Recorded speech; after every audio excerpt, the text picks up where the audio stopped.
बड़ी बुरी बुरी बातें लोग कहते हैं। बहुत से लोग अच्छी भी कहते हैं लेकिन बहुत से लोग बुरी करते हैं।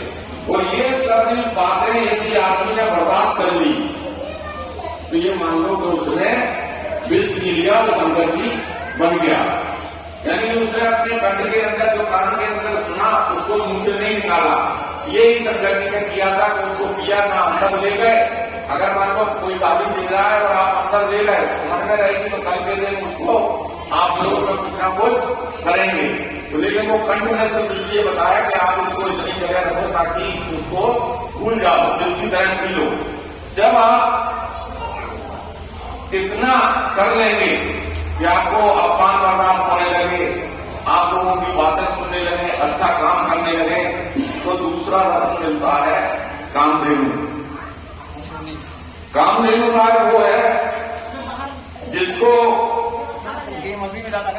ये बताया गया है कि उसको 24 घंटे किसी समय भी उसका दूध निकाल कर किसी को भी पूर्ति कर सकते। यानी कि आपकी प्रतिभा कामधेनु के रूप में आपकी प्रतिभा जो आपको मिलेगी वो जगत की अगर काम आई, कोई भी आदमी जैसे अपन कहते हैं तीसरा रत्न पंख लगा घोड़ा निकला। यानी कि जब अगर आप इस तरह के काम करने लगेंगे और विष पी के और प्रतिभा जो निकली उस प्रतिभा से लोगों का अच्छी तरह से काम करने लगेंगे तो आपकी कीर्ति उस घोड़े के समान गति घोड़े बढ़ जाएगी। उस घोड़े की जो गति है, घोड़े का वो पंख वाला घोड़ा, घोड़े की गति तो वैसे ही सबसे ज्यादा होती है, लेकिन पंख वाला घोड़ा और भी विशेष गति। और जिसके पंख है, घोड़ा है एक रास्ते में चलेगा लेकिन पंख है तो वो चारों तरफ कहीं पे नहीं जाएगा। तो उस व्यक्ति की कीर्ति चारों तरफ से फैलेगी और जब चारों तरफ कीर्ति फैलेगी तो उसको मिलेगा अगला रत्न ऐरावत हाथी। ऐरावत हाथी का नाम है। और जब आपने देखा होगा कि आपके अच्छे कर्मों को जब गति मिल गई, संघर्षों के ऊपर आपने एक स्थान मिल जाएगा तो आप छोटी छोटी परेशानी से घबराएंगे नहीं।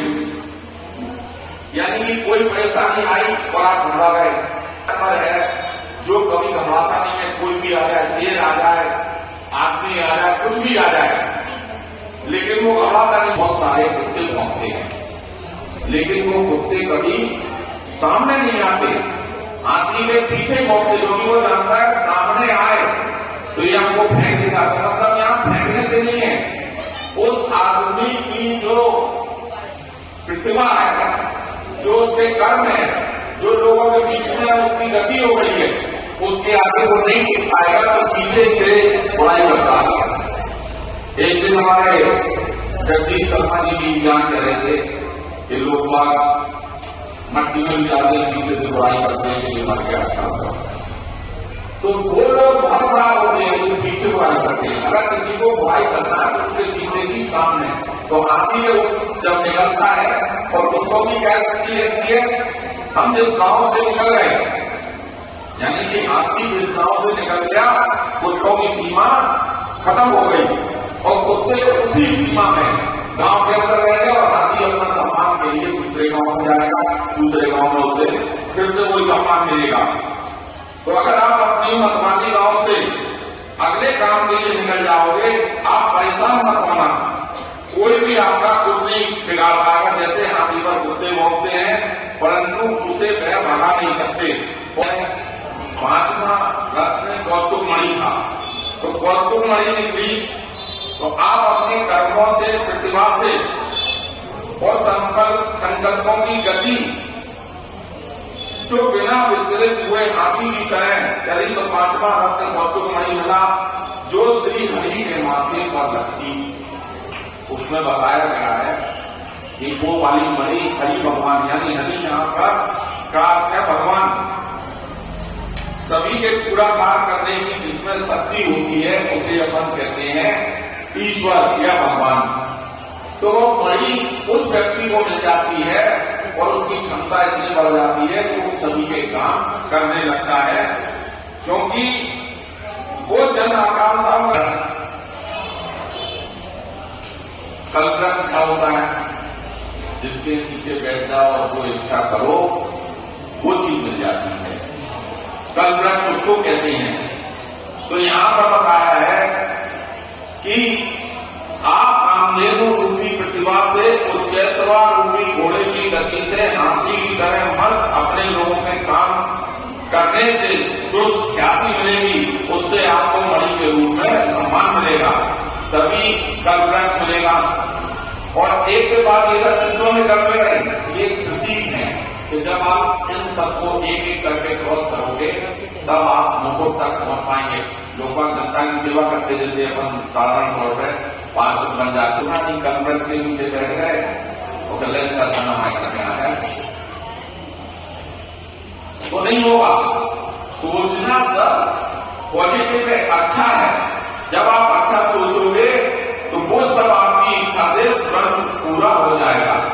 अब माता जी की इच्छा थी प्राप्त हुई। लोगों को मालूम होगा कि आप निस्वार्थ लोगों की सेवा कर रहे हैं, इतना होने पर भी आपकी परीक्षा होती है कि आप कहीं यह सब पाकर विचलित तो नहीं हुए। मान लो आपको ख्याति मिल गई, आपकी इच्छाएं पूरी होने लगी, जिले का जिलाधिकारी आता है, उसके पास जाएगा, उसकी जो भी इच्छा होती है उसकी यहाँ सड़क बनना कर जाएगी, यहाँ पे ब्लॉक होना कर जाएगा, इस आदमी को लाइसेंस देना हो जाएगा, जो भी वो अच्छा करता है। लेकिन उसके बाद कहीं आप विचलित तो नहीं हो गए, आपने भी अब तो सब कुछ मिल गया। तो रंभा को निकाला उस समुद्र में से। रंभा एक अप्सरा नाम था, यानी कि इसका तात्पर्य वासना, और वासना का तात्पर्य नहीं कि एक तरह की होती वासना। वासना बहुत वासना होती है। एक वासना होती है कि हम किसी भी तरीके से जसवंत मंत्री हैं, हम बन जाए, फलाना आदमी प्रधान है, हम बन जाए, फलाने के पास ये चीज है हम ले लें, किसी के पास धन आया उसका ले लें। तो ये वासना, यानी कि जिसके पास सब कुछ है, सबका मेरे पास हो, सारी सुविधाएं जो दूसरों के पास है, यदि आप इससे बाहर निकल आए कि जो सुख सुविधाएं आपके भाई के पास है, आपके पड़ोसी के पास है, आपके जीजा के पास है, उन पर आपका ध्यान केंद्रित नहीं हुआ और आप इससे बाहर नहीं, जिसको भगवान ने जितना दिया संतुष्ट है। युधिष्ठिर से एक बार, जब देवी लक्ष्मी है तो लक्ष्मी धन और सामर्थ्य की शक्ति प्रतीक होती है। अच्छा, लक्ष्मी एक चीज और बता रहे हैं, क्रोधी के पास लक्ष्मी जो कामी, क्रोधी, लोभी, इनके पास लक्ष्मी नहीं जाती है, तो आपको इनसे भी दूर रहना पड़ेगा।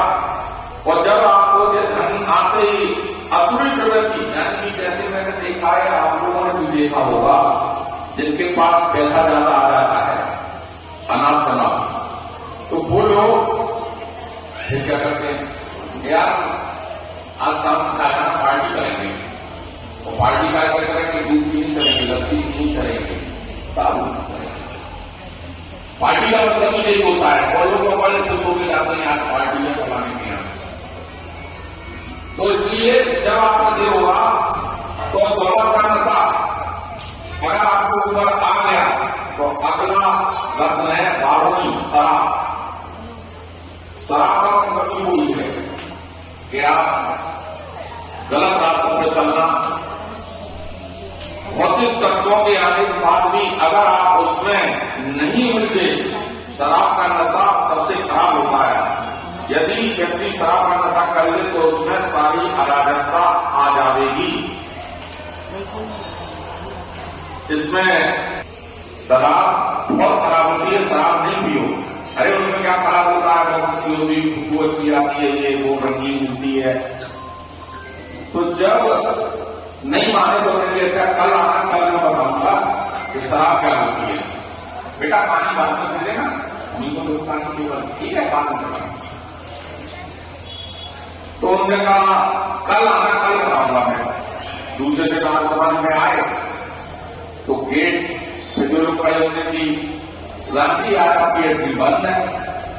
क्यों बंद है? बोले आचार्य जी ने कहा कि जब वो आए प्रधान जी तो ये 4 गेट देंगे, 4 गेट में से कोई भी चीजें इस्तेमाल करें तब उनको मेरे पास आने देना, नहीं तो नहीं आने देना। पहले गेट पे रख दी उन्होंने शराब, दूसरे पे रख दिया मांस, और तीसरे में एक बुजुर्ग को बैठा दिया बच्चा लेके, और चौथे में एक वैश्या। अब उसने कहा क्या करना, कहते हैं या तो शराब पी के चले जाओ अंदर, या मांस खा के चले जाओ, या इस बच्चे का पकड़ करके चले जाओ, और या वैश्या का हवन करके फिर जाओ। तो उसको लगा इन सब चीजों में सबसे अच्छी तो छोटी चीज है, कमजोर है, शराब ही है। गुरु जी के पास, आचार्य जी के पास जाऊंगा मैं तो शराब पी के चलना, मुझे मांस मेरे बस की नहीं है, वो लगेगा बस मैं क्यों करूं, और वैसे आपकी तो मेरे से बहुत दूर है, तो मैं तो केवल शराब पी के फिरा था और चला जाता हूं। और जैसे ही शराब पी तो मांस वाले से बोला कितना मांस है तेरे पास, लिया आऊंगा मैं। अब वो शराब पीने के बाद मांस खाने लगा, मांस जैसे ही खाया तो उसके अंदर तमाम सी प्रवृत्ति आई और उसको लगा कर राक्षस बन गया। उसने बच्चे का भी बंद कर दिया, बच्चे का बंद कर दिया। उसके बाद क्या करने लगा, वैश्या जरा नशा है ही सब है, चलो वैश्या के संग भी पहुंचना है। फिर पहुंचे आचार्य जी के पास, तो आचार्य जी के पास गए, ये तो सब उनका बचा हुआ था। तो उन्होंने कहा भाई क्या करें, बहुत बड़ी गलती हुई, शराब पी ली मैंने, उसके बाद मैं ये सबरा कर दिया, मांस भी खा लिया, उसकी हत्या भी कर दी और ये भी कर दिया। चले इसलिए मैं कल कह रहा था कि शराब सबसे खराब होती है, तुम इस शराब को नहीं पीना। और आप जब शराब में से भी लेकर आएंगे तो आपको मिलेगा जो समुद्र में से निकला था चंद्रमा, और चंद्रमा होता है शीतलता का प्रतीक। कोई भी आदमी कितनी गर्मी पड़े, अगर रात में चंद्रमा निकलता है और छत पे सोता है तो उसको बड़ी ठंडक महसूस होती है। यानी कि आपके स्वभाव में, व्यवहार में इतनी शालीनता आ जाएगी कि कोई भी व्यक्ति आपके पास आएगा तो आप उसके अपने मानव व्यवहार से उसका काम करेंगे, उसको सम्मान देंगे, यानी वो शीतलता आपके अंदर आ जाएगी। और जब ये शीतलता आ जाएगी तो उसके बाद एक 10वां 11वां निकला प्राजिकता, यानी परिजात वृक्ष। वो परिजात वृक्ष एक होता है जिसमें बहुत सुंदर फूल होता है, सुंदर का बहुत खुशबू वाला होता है। यानी कि आपके कर्मों की खुशबू चारों तरफ फैल जाएगी और हर तरह के लोग आपके नाम का गुणगान करेंगे। खुशबू भी दो तरह की होती है, अच्छी और खराब। पहले 10 रत्न आपके पास होंगे तो आपकी अच्छाइयों की खुशबू। और कृष्ण जब बजाते थे तो युद्ध चालू होता था, हजारों लाखों लोग युद्ध करने लगते थे। और शाम को जब संग बजाते थे तो जो जहां रहता था उनका हथियार वहीं रुक जाते थे। यानी कि 11 रत्न रूपी गुण आपके अंदर विद्यमान होते हैं, तो आपका उद्घोष संग की तरह होगा। यानी कि आपकी कीर्ति विश्व में जिस तरह कृष्ण के संग बजाने से महाभारत शुरू होता था और बंद होता था, उस तरह से हो जाएगी। क्योंकि आपकी वाणी को लोग सुनेंगे और उस पर चलेंगे। संत जब कृष्ण भगवान बनाते थे तो लोग बात सुनते थे, संत करके आप युद्ध चालू होना। यानी मंत्री अपने आप में अमृत कलश लिए हुए धनवंतरी होते हैं, देवता आयुर्वेद के धनवंतरी आयुर्वेद के देवता होते हैं। और जब देवता रूपी गुण और वो भी अमृत देके आ जाए, यानी कि आप इन लोगों के रहते हुए समाज में कोई भी बीमारी नहीं आ सकती। धनवंतरी रूपी देवता और अमृत रूपी कलश जो कि अमर कर देते, जब भी आपके पास आ जाएगा तो आपके द्वारा सभी कर्मों के द्वारा आपके अंदर अमृत पैदा हुआ, उससे वह सारे समाज में पहली बीमारी को दूर करेंगे और सबको अमर करने का प्रयास करेंगे। फिर आप दिल में स्थान बनाकर अमर हो जाएंगे। यानी कि आपको अंत में जब ये सब हो जाएगा तो फिर आपके कर्मों के हिसाब से आपको बाद में मृत्यु उपरांत मोक्ष प्राप्त होगा। ये लिखा था। अगर इसमें से कोई गलती हो तो आप लोग को मन से इसको छांट लेना। धन्यवाद। हमने समझा कि बहुत ही सुंदर यात्रा हमारे प्रधानमंत्री ने की है, लेकिन इतना ज्ञान ये आपके कहाँ से रहा है?